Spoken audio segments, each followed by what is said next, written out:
Salut à tous et bienvenue ou re-bienvenue sur Booster à la chaîne, puisqu'on va finir le display Kaladesh, le premier qu'on ouvrira sur cette chaîne. Donc il reste 9 boosters et puis je vous propose de commencer. Voilà. Donc je crois que Shadow a envie d'ouvrir les boosters Chandra. Moi je les garde pour la fin. Voilà, donc tu peux peut-être essayer de la trouver. C'est bon. Ah, il y en a encore une là. Oh mon dieu. Oh mon dieu. Donc tu finiras avec tes boosters Chandra. Je vais peut-être en prendre aussi parce que bon mince. Oh tiens, vas-y, on a 3 anges, on a 2, donc c'est Saeli, c'est ça? Je me rappelle jamais de son nom, c'est hallucinant. Bah vas-y, tu commences. C'est Saeli, ouais. Saeli, c'est ça. S-A-H-E-E-L-I. Ouais, c'est ça, c'est ça. Et donc ça c'est un démon, tu m'as dit c'était une mythique. Ouais, c'est une mythique, noire, je suppose. qui ressemble un peu à Griselbrand au niveau de l'apparence, mais qui est pas aussi badass, bien entendu. Personne ne peut arriver à l'acheter de Griselbrand de toute façon. Je me souviens même plus qui c'est. C'est un bon gros démon bien badass. Fat. Qui se fait détruire par Liliana d'ailleurs. Ah bah. Enfin, en plus elle lui tend un pauvre piège de débile. Vas-y, ne l'écoute pas. De toute façon, les communes, on les a déjà vues. Oui, celle-là, je crois qu'on l'a vue. Ah oui, tu peux y aller. Automate accompli aussi. Théoricien, ça fait au moins 3 fois. Charisma, je m'en souviens. Il ne manquait que la salamandre et en fin de compte, Moment portant, oui. Je change. Celle-là aussi. Ouais. Pareil. Ouais. Démolition aussi. Même chose. Alors, le brise-porte, on avait ouvert au début, ouais. Réserve séquestrée, oui, je me souviens aussi. Oh. Défense en essor, ça c'est une nouvelle. Une éphémère, créature ciblée que vous contrôlez gagne +2/+2 et acquiert la défense talismanique jusqu'à la fin du tour. Ça c'est cool par contre. Donc défense talismanique, on vous rappelle, hein, ça veut dire que la créature ne peut pas être ciblée par des sorts ou des capacités de votre adversaire. Donc autrement dit, si on vous dit, si votre adversaire lance une gestion en disant détruisez la créature ciblée, vous jouez ça sur la créature en question, comme elle devient inciblable, la cible devient illégale, et son sort en fait, il fizzle, donc il n'a plus de cible et il disparaît quoi. Donc ça peut être bien pour protéger une créature et ça la booste en prime, donc c'est plutôt cool. Juste une carte pour que la cible fasse non. C'est ça. Levier, activation. Non. Mythique, la carcasse blanche. Ah oui, carcasse mécanique cataclysme. Ah ouais, c'est cool. Voilà. On va pouvoir vous montrer si vous voulez le cycle complet, même si je pense que la rouge elle doit traîner. Parce que la rouge effectivement qui est visible sur ce playmat, en fait, comme on vous le disait, c'est Ice Cream qui l'a ouverte hors vidéo, mais on l'a déjà bien ouvert, donc on a les 5 carcasses en tout, donc c'est cool. Alors comme je vous le disais hors caméra encore une fois, pour 5 on a une 4-5 vigilance et quand elle arrive en jeu, chaque joueur choisit un artefact, une créature, un enchantement et un planeswalker parmi les permanents non terrain qu'il contrôle et il sacrifie tout le reste. Donc autrement dit, vous jouez ça au bon moment, vous aviez votre petit planeswalker, votre petit artefact, votre petit enchantement qui va bien. Vous étiez tout content quoi. Voilà, vous jouez ça, et l'adversaire il pleure quoi.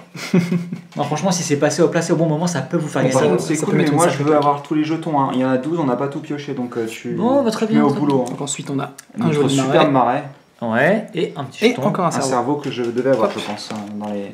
Très bien. Écoute, premier booster, une mythique, c'est cool, donc là clairement on est à 4 mythiques, c'est ça? Oui, absolument. Voilà, on a ouvert en tout 3 carcasses plus l'ange, c'est ça? 3 carcasses plus l'ange, en effet. C'est ça. Mais moi je dis qu'on peut carcassonne bleu. Moi je dis qu'on peut encore en ouvrir. Bleu, blanc, vert. Bah tout sauf la rouge en fait. Pour résumer. Tout sauf. Non, bleu, blanc, noir, on n'a pas pioché la verte. La verte, tu oui, l'as pioché autre part. La verte, donc que vous n'avez peut-être pas vue, elle est ici, que j'avais ouverte dans le Planeswalker deck de Chandra. Parmi les deux petits boosters. 1 et le numéro 11. Donc il nous manque l'emblème de Saeli, je pense, et un autre jeton. Le cogneur d'Ambral, ça me dit rien ça. Non, il est nouveau. Il arrive en jeu engagé, c'est un peu dommage, et par contre, il a la menace tant que vous contrôlez un artefact. Donc 3-1 menace pour 2, c'est assez correct. Numéro de disparition. C'est quoi ce truc, en fait, si tu veux, si tu as quelqu'un qui a disparu, t'appelles, et puis... Ah oui, c'est ça. Alors, en tant que coût supplémentaire, pour le lancer, vous devez renvoyer un permanent que vous contrôlez dans la main de son propriétaire, mais vous pouvez contrecarrer le sort ciblé. Donc, il vous permettra de rejouer une petite créature qui a un bon effet d'arriver en jeu. Genre un flash, un sort. Je suis bête. Enfin, pour linker une créature, quoi. Donc, c'est une sorte de révocation, mais mieux, quoi, en quelque sorte. Quoique non, c'est un coût supplémentaire, donc c'est obligatoire de le faire. Oui, c'est obligatoire, absolument. C'est moyennement mieux. Voilà, donc c'est plutôt une bonne petite unco. On a le chargeur à baliste qu'on n'avait pas encore vu. Donc un petit véhicule 6-6, pardon. À chaque fois qu'il attaque, il inflige une blessure à une type créature au joueur. Bah, ce serait cool justement qu'on pioche la mythique. J'aimerais vraiment. Et pilotage 3. Et on a les rêves les plus fous. Donc un rituel, vous payez 2 fois X ainsi que 1 vert et vous renvoyez X cartes ciblées depuis votre cimetière dans votre main et vous exilez ce rituel en fait. Donc ça peut éventuellement être bien dans le jeu approprié. Voilà. Parce que c'est bien de récupérer plein de cartes de cimetière, plutôt dans un jeu ramp avec beaucoup de mana, en EDH probablement, je suppose, que pourquoi pas, à voir dans quoi on peut jouer ça. Une montagne que tu avais déjà, je crois. Et yes. Donc ça, numéro 1, pour le coup, c'est... Ah, maintenant, je l'ai déjà, je crois. Pour le coup, c'est le... Oui, tu l'avais déjà. C'est la construction qui est créée par la madame, et pas l'espèce de machin bizarroïde. Oui, d'accord, ok. Bizarroïde bleu, parce que ça, c'est une carte bleue, en fait, qui crée une sorte de créature bizarre. C'est vrai que ça me semblait un peu bizarre. Ouais, c'est pas cohérent. Et celui-ci, c'est bien la sienne. D'ailleurs, je sais pas si on la voit, on voit pas... Non. On la voit pas sur l'image. On s'en fout, ça tombe par terre. Il tire une tête pas possible à chaque fois que je balance un paquet de boosters par terre. Donc motif sournois, on n'avait pas vu ça. Non. Ah oui, regarde. Ça a l'air très mignon, oui. Il a une espèce de bague avec une pointe en fait qui sort de la paume. Mais franchement, le mec qui serre à la main, il la voit la pointe. Faut être bigueux quoi. Ça dépend. Regarde, quand je te serre la main, tu me fais confiance, tu me regardes dans les yeux, tu regardes pas ma main. Je regarde ta main pour savoir où mettre ma main quoi. Mais t'as vu la taille? Elle fait 10 cm quoi la pointe. Non mais surtout qu'en plus, c'est quoi l'intérêt d'avoir une pointe de cette taille-là? Au final, une fois que tu as transpercé la main, Bah après ta main, tu peux plus lâcher la main quoi. Oui, enfin. Je veux dire, même s'il y avait que ça suffit amplement. Hein, oui, absolument. Oui, alors vous voyez pas forcément. Mais... Donc bref, motif sournois, donc pour 2, c'est un enchantement. À chaque fois qu'un artefact arrive sur le champ de bataille sous votre contrôle, vous pouvez payer 1. Et si vous faites ainsi, chaque adversaire perd un point de vie et vous gagnez un point de vie. Et après, pour 2, vous le sacrifiez, vous détruisez une créature ciblée. Mais tu peux le faire que si tu as au moins 2 artefacts. Ça me paraît très correct comme enchantement. Condition dangereuse. Les créatures sans marqueur sur elles gagnent -2/-2 jusqu'à la fin du tour. Donc dans un petit jeu avec des marqueurs +1/+1, des marqueurs charge, quoi que ce soit, ça peut faire un ménage... et je suis pas étonné que ce soit asymétrique. Noir et vert. Bah oui, c'est lié au vert pour les marqueurs et au noir pour la destruction. Étincelle de créativité, on l'avait vu celle-ci. Absolument. Et on avait dit qu'elle n'était pas exceptionnelle en plus. Et derrière... une rare, et ce sera résultat paradoxal, encore une carte bleue complètement bizarre encore, à tous les coups. On n'a pas encore pioché de double dans la boîte, non? En rare. J'ai pas l'impression. Il me semble pas. J'ai pas l'impression. Donc pour 4, vous renvoyez n'importe quel nombre de permanents non jetons, non terrain, ciblés que vous contrôlez dans les mains de leur propriétaire et vous piochez une carte pour chaque carte renvoyée de votre main de cette manière. Oh, j'ai mal à la tête. Donc en gros, imagine ton adversaire, il te met une vrasse. Oui. Tu joues ça en éphémère, tu sauves tes 5 créatures en les renvoyant dans ta main. Et du coup, tu peux repiocher 5 cartes, parce que tu as ramené 5 cartes dans ta main. Ah oui, bien entendu. Tu prends la ziquette après s'il a d'autres créatures pour attaquer. Bien entendu, mais ça peut permettre de rentabiliser des créatures qui s'apprêtaient à mourir, etc. Même des créatures que vous souhaitiez blinker, donc ça peut éventuellement être utile. Un cerveau qu'on avait déjà, un terrain, et on enchaîne. Bon, tu m'ouvrirais une Chandra. J'aimerais bien. Et on n'a pas vu le Planeswalker. Mais c'est ce que j'allais dire. Parce que je me suis dit, quand tu as parlé du fait de piocher un véhicule, ce serait cool. Ben, je me suis dit, mais on n'a pas pioché de Planeswalker encore. Bah non, ce serait bien quand même. En plus, il y en a quand même 4. Surtout que ça commence à faire pas mal de boîtes où on s'amuse à pas piocher de Planeswalker. Enfin, on s'amuse. Ah oui. Le renégat à la torche d'éther, on l'a pas vu celui-ci, je crois. Non, il est très cool d'ailleurs. Oh, ah si, on l'avait déjà vu, si, même on avait dit que les cibles est sûr. Lui, on l'a vu, c'est sûr. Le guide et monstruosité de la tenue qu'on avait... La merguez épicée. C'est ça, qu'on avait vu dans... en fait, elle est présente directement dans le Planeswalker deck de Chandra. D'accord. Et donc, c'est une carte très agressive parce que pour 3, vous avez une 4/4 célérité. Quand elle arrive en jeu, vous gagnez 2 marqueurs énergie. Par contre, à la fin de chaque tour, vous devez... pour l'entretenir, en fait, payer 2 marqueurs énergie. Autrement, elle décède. C'est une créature que tu vas utiliser très tôt et que un tour ou deux, pire, quoi. Tu t'en débarrasses et puis... Voilà, vous pourrez la faire subsister grâce à ses propres marqueurs énergie une fois, mais elle va subsister en gros 2 tours, quoi. À moins que vous souhaitiez la... Ça peut être pratique ponctuellement, mais c'est vrai que... Nouveau marais, d'après ce que je pense. Non, c'est un jeton que tu avais déjà. Et on continue. Donc ouais, une bonne petite carte mono rouge bien agressive. Planeswalker, où es-tu? Planeswalker. C'est pas avec cette voix que tu vas les attirer. Hein. Planeswalker, où es-tu? Ah, il y a une carte qui s'appelle Appeler les sentinelles. Faut la jouer. Ça... elle est où? Ça va chercher 2 Planeswalker dans le deck. Vous inquiétez pas, il y a 3 Planeswalker là-dedans. Ouais, je demande à voir. Ça on l'avait vu, ça on l'avait vu, et ça on l'avait vu. Génie Forge Vif, on avait vu? Oui, je me souviens. Ouais, oui, c'est ça. Génie Forge Vif, voilà, premier double pour le coup. Tiens, et ça, bah, tiens, c'est pour toi. Oh. Après, t'as failli tout faire tomber, c'est assez violent. Ça aurait été mignon. Hop, allez, mon dernier booster, et toi, tu verras tes 3 Chandra pour terminer. Tu vas m'en ouvrir un de Chandra si tu veux. Yeah. Parce que t'as pas ouvert grand chose en plus, donc. Éclair maîtrisé, c'était. On n'a pas vu ça, je crois. Non, on l'a peut-être pas vu. Donc pour 2 en éphémère, choisissez une créature, elle gagne 3 marqueurs d'énergie. Après, tu peux payer autant d'énergie, c'est un temps de blessure. Ok, c'est similaire à une carte noire qu'on avait vue avec des. Ça faisait gagner -1, -1. Donc rien de fou. Oh, très jolie carte. Restauratrice mécanique. Pour 4, on a une 3-3. Quand elle arrive en jeu, vous renvoyez une carte de créature ou d'artefact ciblé de votre cimetière dans votre main. Ok, ça m'a l'air très correct. Servante du conduit, elle est très jolie. Elle fait très Japon là pour le coup. Donc pour 2, vous avez une 2-2. Quand elle arrive en jeu, vous gagnez 2 marqueurs énergie. Vous pouvez l'engager, payer un marqueur énergie pour ajouter un mana de la couleur de votre choix à votre réserve. Et donc ce sera très correct. Et on aura une rare, et ce sera le Colosse de Métallurgie. Elle coûte 11 à jouer. Et c'est une 10-10. Et là, on peut appeler ça un gros ton pour le coup. Et elle coûte X de moins à lancer. X étant le coût converti de mana total des artefacts non créatures que vous contrôlez.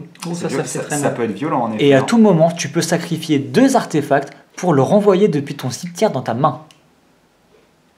Artefact, est-ce que tu peux sacrifier des artefacts créatures? Bien sûr. Dans ces cas-là, ouais, tu essayes de jauger pour pas payer trop cher, quoi. Donc elle m'a l'air bien sympatoche cette carte. L'artwork a l'air sympa comme tout en plus. Hein. Oh, c'est pas celui-là qui te manque? Un mécanoptère? Moi, c'est le numéro 1 et le numéro 11 qui me manquent. Ah non, bah c'est pas celui-ci.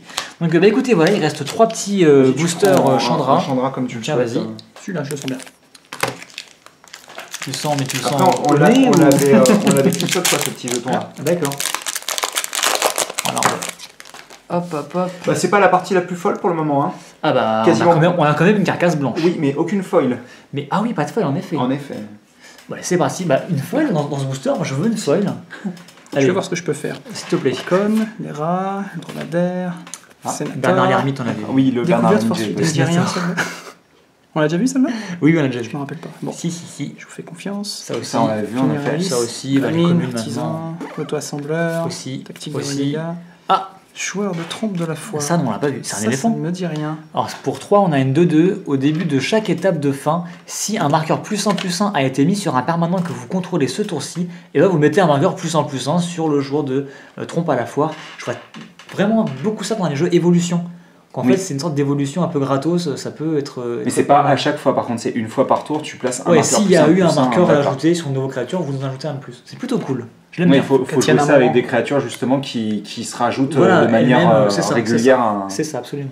Oh, c'est joli ça. Des voltigeurs, celle-là non plus, je crois qu'on l'a pas. Alors pour 3, c'est une 2-3. Quand elle arrive en jeu, vous gagnez 3 énergies. Vous pouvez à tout moment payer 3 énergies pour créer un jeton à un vol mécanoptère. Ok. D'accord. Ça m'a l'air correct. Casse-cou de la course ovale, on n'a pas vu ça non plus. Non, on l'a pas vu non plus. Humain et pilote. Ah oui, il y a un type pilote, j'ai pas fait gaffe. À chaque fois qu'un artefact arrive en jeu sur le champ de bataille sur votre contrôle, vous pouvez renvoyer le casse-cou depuis votre cimetière dans votre main. Ouais, c'est des cartes qui sont faites exprès pour être en synergie avec les véhicules, non? Bah avec les artefacts tout court là pour le coup. Parce qu'en fait, tu la joues, t'attaques, elle meurt, tu fais arriver un artefact, elle revient dans ta main, tu peux la rejouer, etc. Surtout elle coûte relativement cher, mais elle a quand même 4-2, c'est pas... C'est pas non plus... voilà. Et donc... Oh yes, une très jolie hydre. Bah toi t'adores ça en plus donc... Bah ouais. Donc en fait pour 4 on a une 4-3, quand elle arrive en jeu c'est 3 marqueurs énergie, et vous pouvez payer 3 pour mettre un marqueur +1/+1 sur l'hydre, et elle acquiert la défense talismanique jusqu'à la fin du tour. C'est pratique ça. Elle va pouvoir se booster donc, et se protéger ça en fait. Une 5-4 qui pourra pas être ciblée par des sorts. C'est ça. Enfin pas spécifiquement par des sorts. Donc c'est plutôt sympathique. Et on a une forêt et rien de plus d'après ce que j'ai compris, un petit jeton. Voilà. C'est le numéro, j'arrive pas à lire. Non, on l'avait déjà ouvert celle-ci. Ouais, je rentrerai après parce que j'ai des boosters à ouvrir, semblerait-il. Bah ouais. Il faut que je sauve la fin de cette vidéo apparemment. 3 je fais n'importe quoi. Alors, il te reste 2 boosters. C'est à vous de choisir. Donc j'attends que vous me donniez dans les commentaires. On fera une partie 5, enfin 4 bis. Non, c'est faux. Bon, sauve-nous cette partie de vidéo. Bah, je suis très content pour la carcasse, mais sauve-nous quand même cette partie de vidéo. C'est une mythique. Oui, c'est une mythique, bien sûr. Mais on en a que 4 hein. Bah 4 en tout. D'accord. Enfin 4. Oui, non 4. Mais ça reste une mythique après. Hein. Je rappelle que... Donc... Encore une fois, mais c'est pas celui que tu veux. Hein. Mais non. Peut-être que c'est un jeton rare. Hein. Oui, c'est possible en effet. Tu sais, des fois, quand il y a des cartes mythiques qui créent des jetons, en fait, du coup, le jeton il est beaucoup moins présent. Oui, bien sûr, même s'il est noté comme connu, ça reste un jeton rare. Quoi. Hors du commun. La créature ciblée gagne. Ah, mais les communes, on en a tout vu. J'ai vu. Ah non. Ah. À chaque fois qu'une créature arrive sur le champ de bataille, sous votre contrôle, vous pouvez payer un mana incolore. Ça. Si vous faites ainsi, mettez un marqueur plus... Bah oui, c'est ce que j'avais fait, donc c'était le... Conçu pour durer, conçu pour détruire, non, ça n'a rien à voir. C'était des éphémères, ça. Mais ça, c'est aussi ainsi qu'on a ouvert une carte noire similaire juste D'accord. Ouais, en plus, comme c'est du incommune, c'est possible qu'on n'ait pas tout pioché. Qui disait, vous gagnez un point de vie, chaque adversaire en perd un, c'était ça. Elle est jolie, hein, en plus. C'est plutôt cool. Hein. Donc, centre d'éther. C'est cool, ça. Quand le centre d'éther arrive sur le champ de bataille, vous gagnez un marqueur d'énergie. Vous pouvez ajouter un mana incolore. Si vous l'engagez et que vous payez une énergie, vous ajoutez un mana de la couleur de votre choix à votre réserve. C'est plutôt cool, ça. Et donc, la troisième incommune, ce sera allumer le moteur qu'on a déjà vu, qui est plutôt cool. Et on aura Tour d'Inavolt, dont la tour Pokémon avec une île classique. Déjà, donc, je te donne ça. Donc, ça nous fait notre deuxième Tour d'Inavolt. Exactement. Et donc, dernier Est-ce que ça veut dire que je peux la faire évoluer en tour avec sprint? Probablement, oui. Quoique non, il faut combien de bonbons pour... Bah, sur Pokémon Go, il n'existe pas avec sprint, donc on l'avait déjà, celle-ci. Allez, on y croit avec ce dernier booster. On y croit? Ou ce sera une boîte bof? Bof, on peut pas dire qu'elle était bof puisqu'on a ouvert en partie 2, encore une fois. Mais 4 mythiques, ouais, c'est un peu léger. Si on considère que l'autre c'était pas une vraie mythique. You can see me. Mais 2 rares foils par contre. Hein. John Cena. Jace Cena. Mais 2 rares foils malgré tout, donc c'était plutôt bien quand même. Tintin. Milou. Ouais. Il n'y aura pas de foil, hein, je pense. Oh non. On l'a pas vu celui-là? Secours à rien, on l'a pas vu. Il me dit rien. Vol vigilance, c'est une lien de vie. Donc non, c'est le fameux faucon vampire, mais blanc. D'accord. Ça te parlera pas, mais c'est pas grave. C'est une très bonne petite créature. Donc l'aviateur, on l'a déjà vu. Ouais. Et on a fini. Bon bah voilà, hein, c'est terminé. Alors qu'est-ce qu'on a? Ah bah non, mais... Non, il reste une Unco, mais tu sais pas compter en fait. Je sais pas. Mais oui, je sais pas compter, qu'est-ce que c'est que ce débile. Oh là là, qu'on avait déjà ouvert. Et derrière, Renvoi du rêve. Alors. Parasite du rebut, donc le parasite du rebut ne peut pas bloquer, c'est une 3-2 pour 2. Et si vous payez 1 plus un mana noir, exilez une autre carte de créature depuis votre cimetière, renvoyez sur le champ de bataille le parasite du rebut depuis votre cimetière. Donc c'est une carte qui reviendra souvent pour 2 en fait. Ouais. Et elle est très jolie, je trouve aussi. Elle est un peu particulière, elle fait très noire malgré le fait qu'elle soit... Non, mais elle fait très... par rapport à l'époque de Kaladesh, elle fait plus rétro, tu vois, genre comme si c'était une ancienne création qui est revenue de la décharge. Oui, je vois ce que tu veux dire, ouais, c'est d'accord. Bah, du rebut, ça reste dans le thème... Elle a pris des machines obsolètes, elle s'est construite avec en quelque sorte, tu vois. Ah ouais, bah très, très jolie petite rare. Bah écoutez, 4 mythiques. C'était pas la meilleure partie, mais... Voilà, une carcasse malgré tout. Et bon voilà, avec ce qu'on a eu en partie 2, encore une fois, on peut pas se plaindre. Mais écoutez, j'espère que ce premier display vous a plu. Moi, il m'a beaucoup plu. Énormément plu d'ailleurs. Bah écoutez, restez avec nous parce qu'on s'ouvrira bien entendu. C'était un artefact. On ouvrira bien sûr. C'est que des artefacts. Je sais, mais c'est pas grave. On ouvrira d'autres displays. J'en ai un carton là derrière. Oui, un assortiment complet, je sais pas. Si on appelle ça un assortiment complet. Oui, c'est ça, c'est un colisage complet. Ouais. Donc n'hésitez pas à vous abonner si ce n'est pas déjà fait, si vous souhaitez ne pas rater les vidéos des prochaines ouvertures de display Kaladesh qu'on va faire très prochainement parce que moi je ne tiens plus, j'ai vraiment envie de les ouvrir. Et il fait chier, il va ouvrir Chandra sans moi là. Ah bah ça, il y a des chances. Ouais. Bref, quand on ouvre une pine foil, ça va. Ça va. Donc bref, sur ce, écoutez, bonne nuit. Hein. Enfin, je sais pas si. Bonne soirée, bonne journée, dans tous les cas, tout ce que vous voulez. Hein. Et écoutez, on vous dit à très bientôt pour de nouvelles vidéos, nouvelles ouvertures. Allez, à plus. À bientôt. Et Mox d'Opale.